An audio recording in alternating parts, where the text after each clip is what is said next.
An orphan who lost everything started the most luxurious watch brand that's out there. This is the story of Wilsdorf. This is the story of Rolex.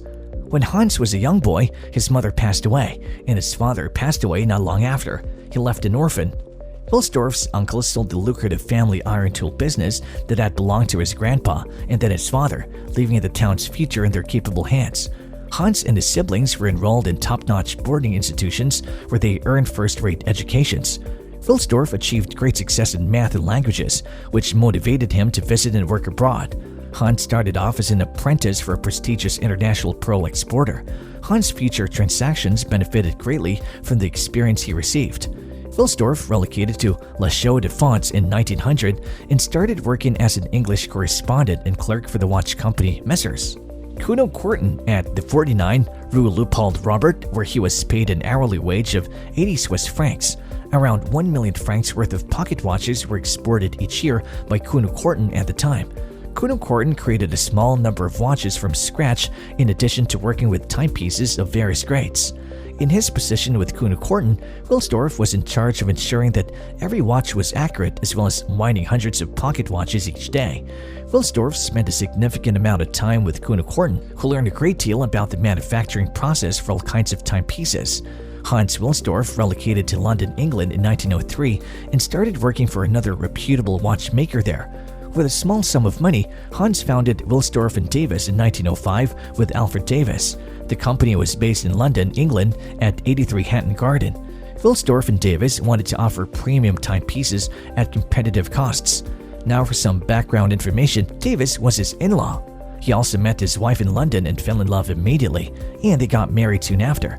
Wilsdorf told the tale of how he first came up with the name Rolex in 1908 on the occasion of Rolex's 50th anniversary in 1958. I tried combining the letters of the alphabet in every possible way. This gave some 100 names, but none of them felt quite right. It was one morning when I was sitting on the upper level of a double-decker powered at the time by horses, driving along Cheapside in London, that a good genie whispered in my ear, "Rolex." A few days after this fruitful journey, the Rolex brand was filed and then officially registered in Switzerland by Wilsdorf & Davis. Pocket watches were common during the first 10 years of the 1900s, while wristwatches, derogatorily known as wristlets, were despised. Early on, Hans Wilsdorf saw the promise of the wristwatch, and he made it his life's work to spread the belief. Hans Wilsdorf learned about Hermann Egler in 1902 while he was staying at La Chaux-de-Fonds. Egler was headquartered in Bienne, Switzerland, and he has started making ébauches, or the rough motions for fine little lever escapement watch movements. The most significant order for wristlet watches was ever placed in 1905 when Wilsdorf went to Bienne, Switzerland to place an order with Hermann Egler. Egler and Rolex entered into long-lasting cooperation at this point, which lasted until Rolex acquired Egler a century later. When World War I started in 1914, 10 years after Wilsdorf had relocated to London, he renamed Wilsdorf & Davis the Rolex Watch Company Limited on July 14, 1914. Rolex became the first timepiece in history to get a Class A certificate from the Kew Observatory 14 days before World War I started. Rolex had expanded swiftly. They had more than 40 staff members in 1914. A 33% customs levy imposed by the British government in 1915 led Rolex to relocate its global headquarters from London to Bienne, Switzerland. Rolex relocated its corporate headquarters to Geneva, Switzerland in 1919, where it's still located today. The Rolex Oyster, a waterproof watch with a commercially viable design, was introduced by Rolex in 1927. Additionally, Rolex chose a few watch retailers in each town to serve as its exclusive distributors. It gave them an aquarium filled with fish and plants and a Rolex Oyster watch for their window displays. A different company employed the same tactic during the London Great Exhibition many years prior. Wilsdorf extensively spent in advertising after realizing the introduction of the Rolex Oyster represented a significant opportunity for increasing revenue. Mercedes Gleitze, a female swimmer across the English Channel while wearing a Rolex Oyster around her neck, served as the first Rolex brand ambassador. Sir Malcolm Campbell was Wilsdorf's next choice for a brand ambassador for Rolex after Mercedes Gleitze. Between 1924 and 1935, Malcolm Campbell broke 9 land speed records. The Rolex Perpetual, an automated timepiece, was introduced by Rolex in 1931. An internal bidirectional rotor's revolution generates energy that the Rolex Perpetual uses to wind itself autonomously. By the onset of World War II, Royal Air Force pilots started replacing their subpar standard issue watches with Rolex watches. Their timepieces were taken when they were kidnapped and brought to POW camps. When Wilsdorf learned of this, he made the following offer. If the officers would write the Rolex and describe the details of their loss and where they were being detained, he would replace all watches that had been seized and not demand payment until the end of the war. Wilsdorf's wife, Florence Frances May Wilsdorf's Crotty, passed away from the disease in 1944, and the couple never had children. The Hans Wilsdorf Foundation was founded by Wilsdorf in 1945. He donated his entire share of Rolex to the organization in 1960. In Geneva, Switzerland, the Hans Wilsdorf Foundation, which still owns and controls Rolex, contributes a large portion of its earnings to charitable and social purposes. The company pays no corporate taxes because the foundation owns it, and there's no legal necessity to report financial or philanthropic contributions.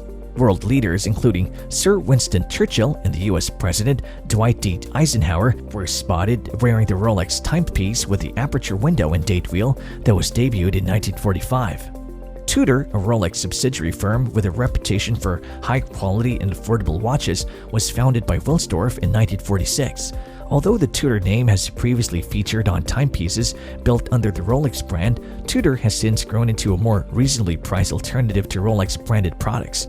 Wilsdorf stated the following about Tudor on March 6, 1946.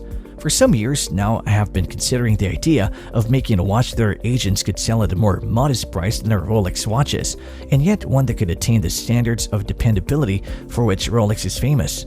I decided to form a separate company with the object of making and marketing this new watch. It's called the Tudor Watch Company.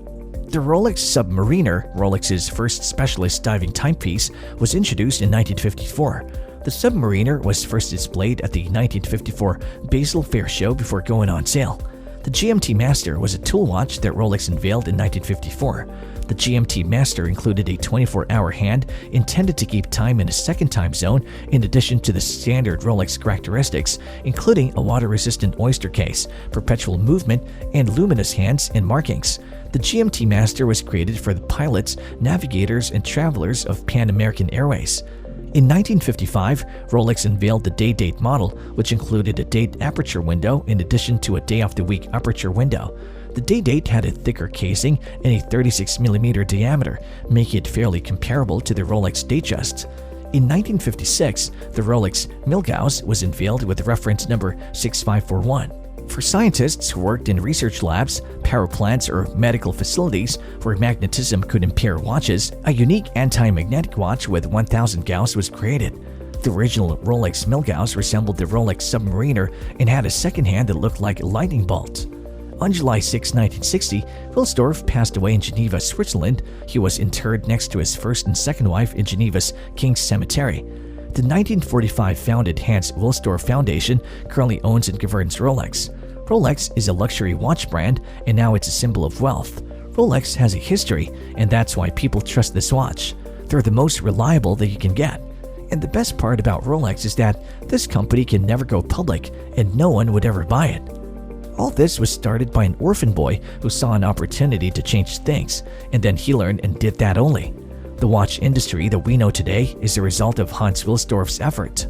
If he didn't try to make the wristwatch accurate, then we could have been living with pocket watches still yet. And it doesn't matter how cool these pocket watches look, they're still a hassle. This was the story of the most successful watch company. I'll see you at the next one with another story just like this. Until next time.